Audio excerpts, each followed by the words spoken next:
Isn't it crazy the difference 24 hours make? So we're going to talk about today is the Fed. And the main thing I need you guys to know is, well, please join in with me. Let me know who's here. And if you're a realtor, if you're a loan officer, or you're somebody just trying to look at mortgage rates to try to figure out what in the heck's going on. So in today's video, folks, please let me know if you can hear me okay, see me okay, and let me know what you do for a living as well. Also, if you wouldn't mind, let me know where you're coming from. So here's what we're going to talk about: the Fed. Everything revolves around the Fed. And what changed today's stock market? Well, let's recast a little bit of what happened over the last 24 hours and then kind of bring you up to speed on where we are right now.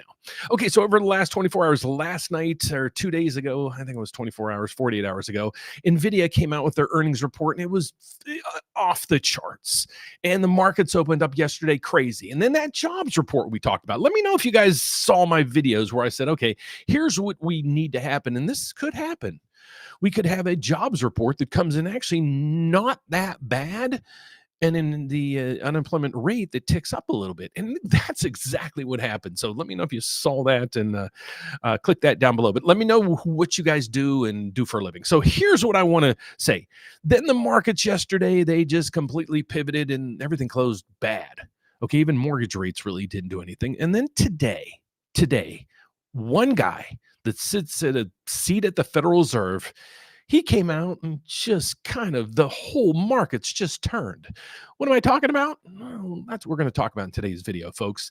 So my name is Dan Frio. If you're new to this channel, I'm actually a mortgage loan officer. I'm licensed in all 50 states as well as Puerto Rico. And if you're out there trying to buy a house, maybe looking to refinance, folks, I don't FOMO real estate, but what I can promise you is if you reach out to us, I'll help you navigate. If you're looking to buy a home, I'll help you go down that trail.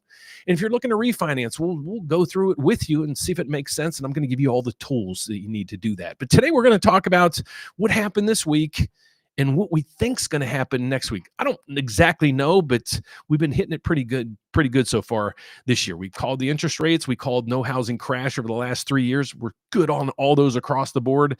And now on this next Fed rate cut, I'm kind of 50-50. So let's go and see what's going on with today's market. So here's what we're seeing. New York Fed President Williams sees rooms for further adjustments to rates. Now, who is this guy and who cares? Well, he's a pivotal vote because just 24 or 48 hours ago, we were 1-2 short shy of having the Federal Reserve probably pass a rate cut at the December meeting. Well, now this guy comes out and he's usually not on the rate cut trail. So you see this right through here. He's seeing further rate cuts. And how's the market reacting to this? One Fed official may have saved the market, and they're going to show how John Williams is actually doing. So let's look at rates today after his comment, because remember, yesterday rates didn't do anything. Even though the markets started off fantastic, everything just imploded on itself. So how's rates doing today? Well, they're down 2 ticks. Nothing really to write home about. Let's refresh it so we're fresh. Okay, so what I've been predicting for Q4 of this year, and so far in the Q1 of next year, there's a ton of data coming in by that time. But I was saying rates are going to be at 5.99 at the low end to 6.375 on the high end. And I'm right there on the high end. So I think we're kind of peaked out right now. Could it go up another 8? Yeah, there's really nothing to push us there. But that's what's happening to rates today. And then you go over to the stock market, it's not giving back those gains that you saw it give back yesterday. So it's across the board great news. Let me explain to you guys what you're seeing on the screen. Now, you know most of this stuff, unless you're new to this stuff. I hope you know what the Dow Jones and all this stuff across the board is. So the equity indices they're doing fantastic, and they're keeping the gains. The VIX right here. This is, think of the blood pressure on Wall Street. Well, this is saying 22 is high, but it was 25, 27 not too long ago. That's high. 30's off the charts. We need this in the teens and low teens. Well, it's starting to come down now. Crypto's still taking it on the chin right through here. But let's go over to oil. Oil's also down. This is going to help the inflation. This could possibly just completely offset the tariff risk that everybody has right now. So, hey, Redley, thanks for joining me, brother. I'm assuming you're a guy or girl. I apologize, and I don't mean any disrespect there. there's any disrespect. Okay, so let's get over to now. Here's this morning. If you watch this morning's video, what was the probability of a rate cut?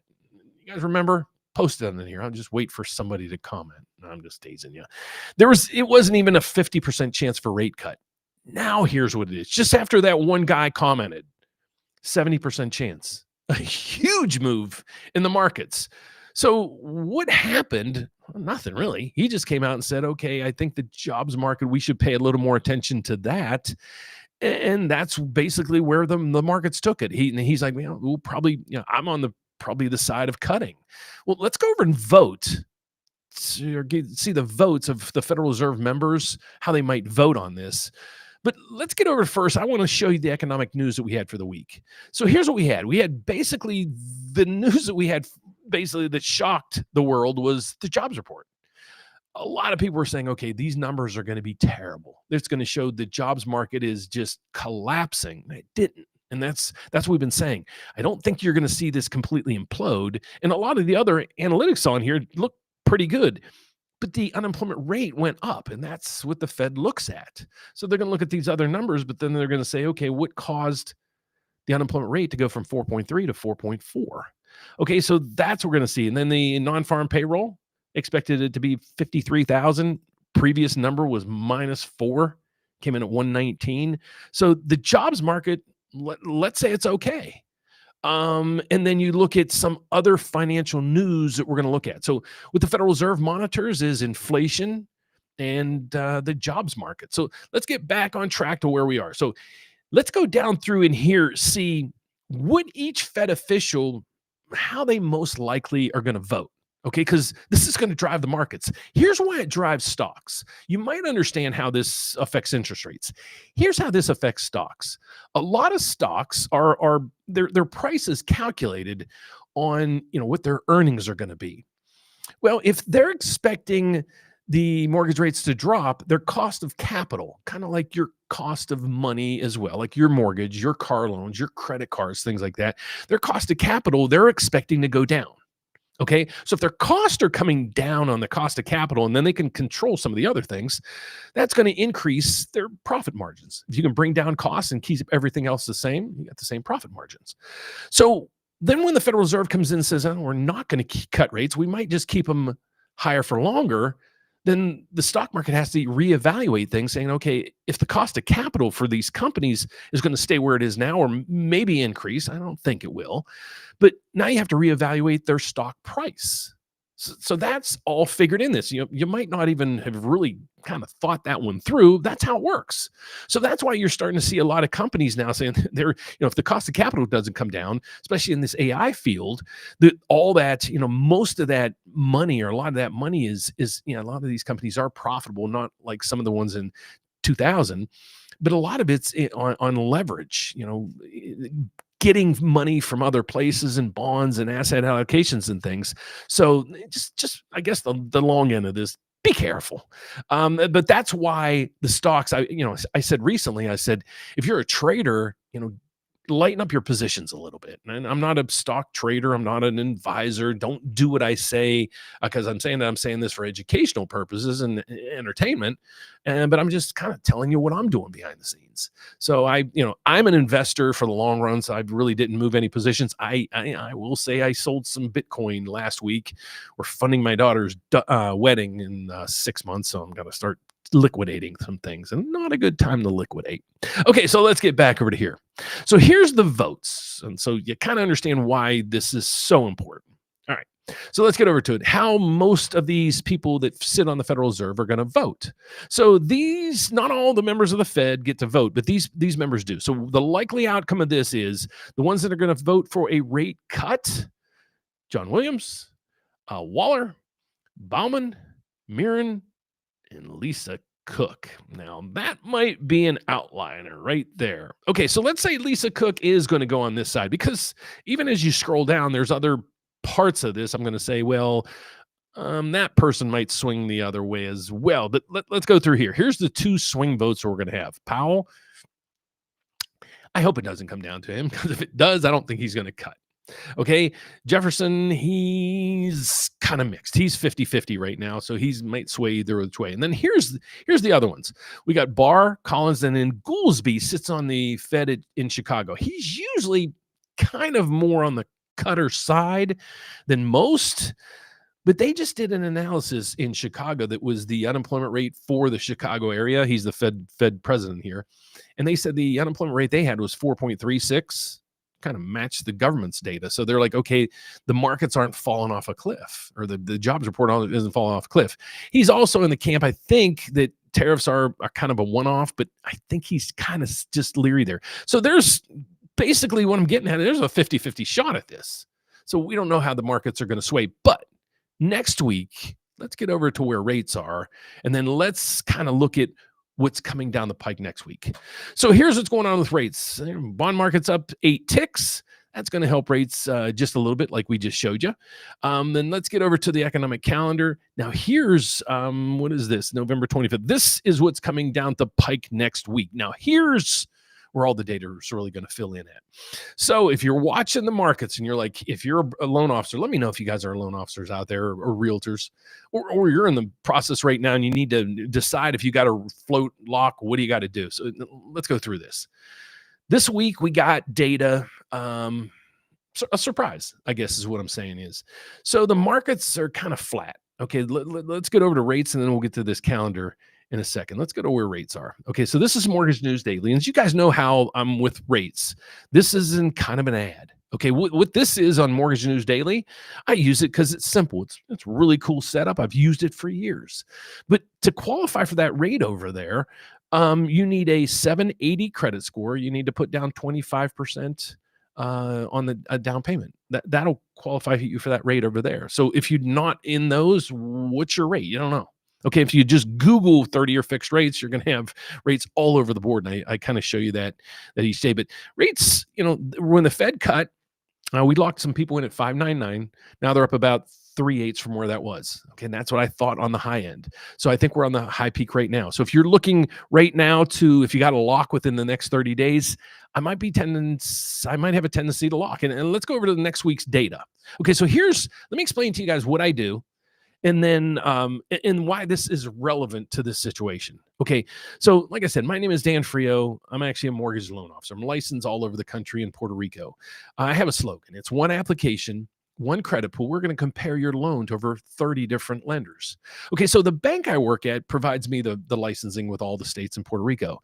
The cool thing is we're set up with over 30 different lenders. And here's kind of a perfect example. I got a couple examples to show you guys, but here's a great example on how this can really help you. Okay, so let's get over to here. Let's go in and say, okay, I don't know how these numbers are going to come in. This is important news that's coming in because we're going to have ADP payroll numbers, and I don't like the data, but it's data. Okay, no matter what data we get, it's going to be relevant because the Federal Reserve's meeting soon. So then you go over to here and we're going to get the core PPI. This is producer inflation. This is where it's going to hit when the tariffs start hitting. So we have to pay attention to that number here. How's it going to come in? Don't know. What data points do we have up to this point? Core retail sales, I think they'll kind of get a beat on that. Then we're going to have the PPI. PPI and core PPI, basically this is they strip out some components in that to just give them kind of a more definite reading on that. And then what else? We're going to have the S&P Case-Shiller Index telling us what home prices are doing, pending home sales, the Atlanta Fed GDP, so how GDP is coming along. And then on Wednesday, well, here's something we got to look at, though. The Fed isn't going to get some of the data before the meeting that's coming up. And here's why. Fed's not going to get some key inflationary data before the next Fed's decision as BLS cancels October CPI. So you might ask, what's the CPI? Well, remember up here, we went over and this said PPI. That's producer inflation. Well, just because the producer has inflation doesn't mean it has to pass it on the consumer. So then what we get is usually the next day is we'll get consumer inflation numbers, which is that number that we were hoping to get and we're not going to get. So that's going to throw a monkey wrench into this. But what we will get is the PCE and some GDP numbers, initial jobless claims, and continued job. Huge information. Let me give you why. So if we go over to why the Federal Reserve was created, it's right here. You go down through here, and I just have this on I just have it on a button because here's what they look at and here's what they control. Okay, so they control this rate right through here, and we're going to show you how most members might be voting and what other data points we have to advise you guys what's going on with this. Because again, if you're watching this, hopefully you're a homeowner, and if you are, and you're really trying to track these rates, well, if you want help refinancing, I could help you. So we have a RateWatch tool I just created. It's right up through there. Just put in your mortgage information. Go grab your mortgage statement after the show and put in your mortgage information. Then let me know what rate you'd be interested in refinancing. I don't care what the rate is, to be honest with you. Just make it realistic.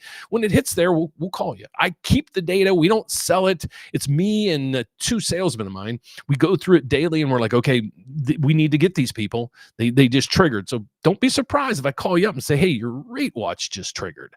But let's get back over to this. Okay, so that data is going to come in, and here's the federal funds rate, the rate the Fed controls. They monitor this, PCE and the unemployment rate. Well, we just had the unemployment rate go from 4.3 to 4.4. Okay, it was down here, at a good time. So historically, it's usually under 4%. Anything under 5 is full employment. So 4.4 good, they'd rather have it lower. But the markets, like me and you, we want this higher because now it's telling the Fed, okay, Fed, the unemployment number is starting to crack, and you have to pay attention to this. We know this is high. You even admitted it at the last meeting that it's high, but your concern is here. So if you cut last time thinking that the unemployment rate is going to get worse, and it's getting worse, should you cut this time again? I need you guys to let me know down below. I'm just providing you the information. At the end of this, I'll let you know if I'm suggesting float, lock, what you should do. So that's the data that the Federal Reserve monitors. They monitor the GDP. All this data is what we're going to get over the next week. And it's a short week.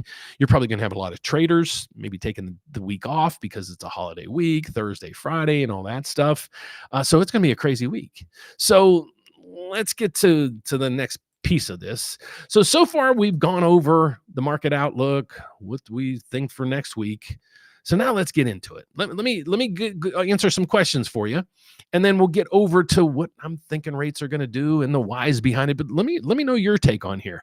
Ridley, it's me and you all the time. Let's give somebody a chance to chat in here. But thanks for clarifying who you are. Let's get up here. So hi Dan, we're at the hyper inflammatory scenario. I'm going to have to I don't think we're going to have hyperinflation. I just don't. And I think the biggest component, this is just my take. You guys are here graciously spending your Friday afternoon with yours truly. So hopefully you want my take on it. I'm not wanting anybody to bash us here. I want to help us learn. I'm not a channel that I'm going to sit here and point the fingers anymore. I'm tired of that. If you want to learn your lessons on, how to, focus on a housing crash or something, watch those videos. My whole goal now is in 2025 and going forward, my whole goal is to help just inform you guys. I want realtors on here. I want mortgage loan officers. If you know them, have them come in. People looking to buy, I'm just providing my knowledge. I've been doing this for over 35 years. I'd love to help you. So I don't think we're going to get hyperinflation. I think oil is going to play a huge piece of this. Believe it or not, I think oil is going to play a bigger piece than most people think. We had oil during COVID. It was like, I think $90 a barrel or maybe $100 a barrel. It's at 50 something now. That's half the price. So the oil companies are still making money, and but they should be driving down some of these gas prices, because I don't understand why the gas prices are still so high. Let's see what we got. We got that one. Let's see what we got. The next question is here. Really, you're back. When are we going to get the October jobs reports data? I don't know. I'm just focusing in week to week. Let's see if we're getting it next. I don't know if we're getting the federal. I know we're getting the ADP. Let's see if it's in here anywhere. That'd be a great number if we could. There it is. I mean, we're getting that, like we were saying, on Wednesdays and Thursdays. You're going to get initial jobless claims, continued claims, and I think we're going to get I know we just got the unemployment rate, so that should give you plenty of data that kind of to be able to explain to your clients at least kind of what's going on. That's my whole goal for your realtors and loan officers. Use this data to wow your clients. Watch me every day. I got an economics degree. That doesn't really mean anything to you. I'm not coming out here saying I'm a CPA, I'm a doctorate degree, I'm a realtor, I'm a CPA, I'm an accountant, I'm just a loan guy. That's all I've been doing for 35 years, and I'm a dad and a husband. So we're getting a lot of the financial news next week, and so let's answer a few more questions, and I'll tell you what I would do if I'm in your shoes, and why you might be able to one reason why to use us. Hopefully, by the time I can refinance, rates will be down. You might be surprised that's where the RateWatch thing comes into play. Go over to this.